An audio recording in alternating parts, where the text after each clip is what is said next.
Take it in the guts, Barry.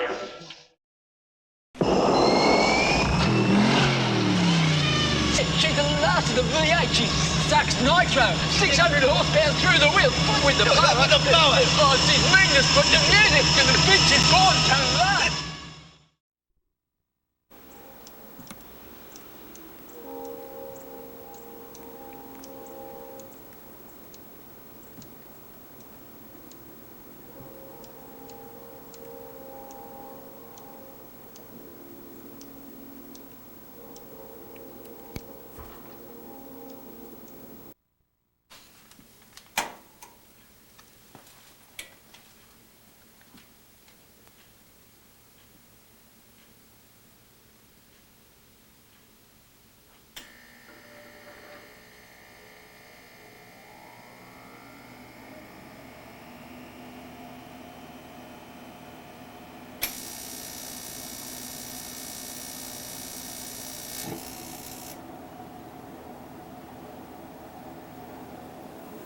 Well, it's been a while since my last video, and basically had a lot of life happen, and you know how you never get to work on things the way you want to, so that's why there's such a delay for this video. Anyways, what I'm going to be doing today is I'm going to be starting on the radiator support. I don't know why, but I just decided to work on the car from front to back. Maybe it's because I know that there's all this rust here in the cowl that needs to be taken care of, and of course this here, not in bad shape at all really, but it needs attention, whereas the rest of the body is painted, so I'm not too worried about it. And I don't know, just something for me to, you know, you start at the front and work towards the back. Maybe it's just me.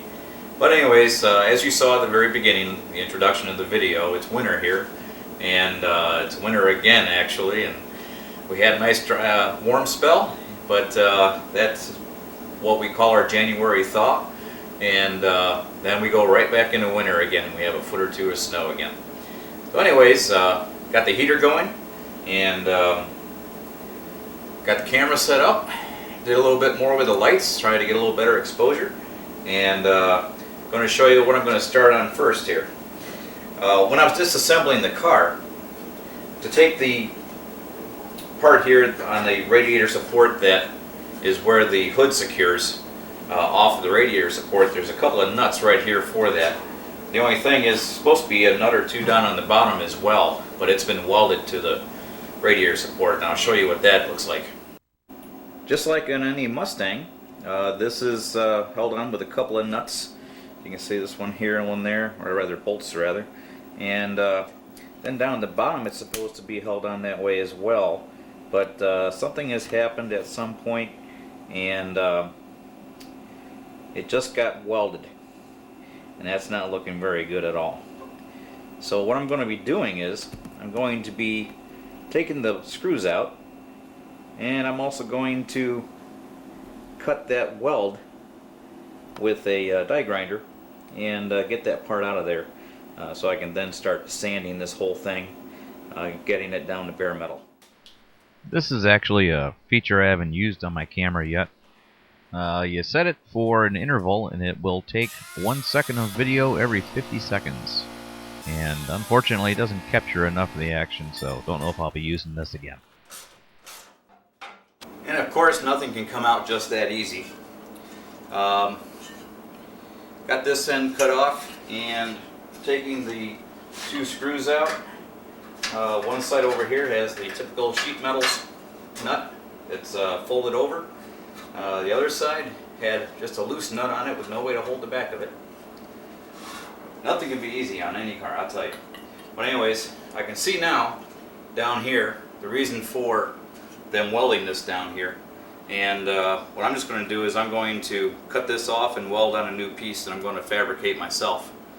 And when you do this kind of work with a die grinder, make sure you got your safety glasses on. But I'm going to show you the spot at the bottom end here on the radiator support so you can see what the problem was. Here you can see the broken off screw, which is the reason that they welded that bracket onto the radiator support. And rather than just doing a proper repair. But that's my job now, isn't it? Here's another way of trying to show you all the work being done on the car. Didn't care for that interval recording too much, so here I just sped up the action. This doesn't look too much better. This almost looks silly. But what I was doing here, I'm removing those strut arms so that I can put the jack stands there underneath the subframe. But as it turned out, my jack stands weren't tall enough anyways, so I ended up putting the jack stands behind the lower control arms and using it from there.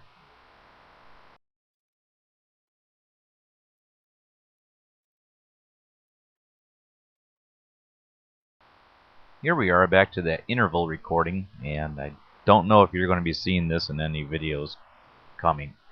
It covers the bases, but you miss out on too much, so don't know that I'll be using this feature again.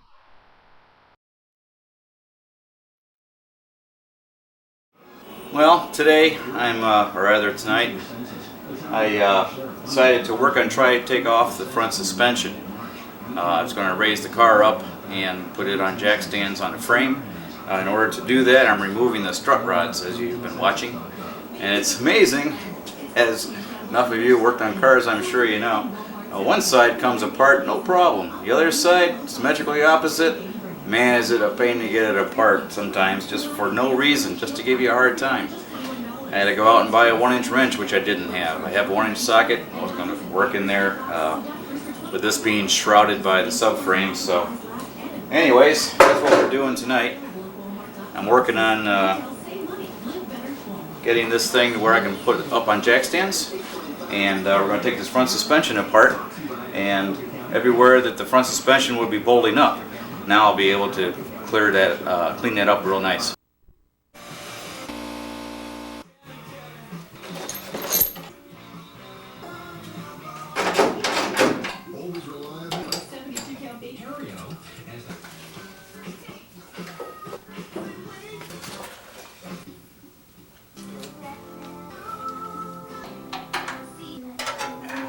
Here's a little tip for guys that are trying to get brake lines loose. The fittings usually seem to be rusted to the brake line, and anytime you try to pull on it, either you just strip the corners of the nut, or you actually end up twisting off the brake line itself.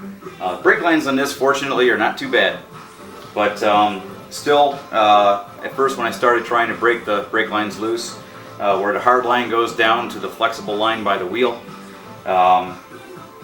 I was having a real hard time, and I was afraid I was going to be rounding off the corners of the nuts. So what I use, you can use whatever your favorite rust-busting penetrator is. This is PB Blaster, manufactured right here in Cleveland, Ohio. And I let it sit on there overnight, and then maybe you saw me in this video. I'm not sure if it was captured, but I put a fitting wrench on the fitting and then tap it with a hammer. Sometimes just the slow, steady pull is not enough to break it loose, and it just ends up rounding off the corners of your fitting. So if you wrap it with a hammer, don't bang away at it. Just give it some quick, sharp taps, and that'll be enough to help break it loose. That sudden, hard impact, almost working like an impact gun, helps break that loose so that you don't round off the corners of your fitting. But if your fitting's rusted to the line, not much you can do about that. But like I said, I'm fortunate. At least on this side here, mine wasn't too bad. So that's all for today, or this video. I don't have too much time to work on this thing. I'm doing it when I can. And I'm sorry this video took so long, but hopefully the next video won't be so long. So until next time, I'll see you.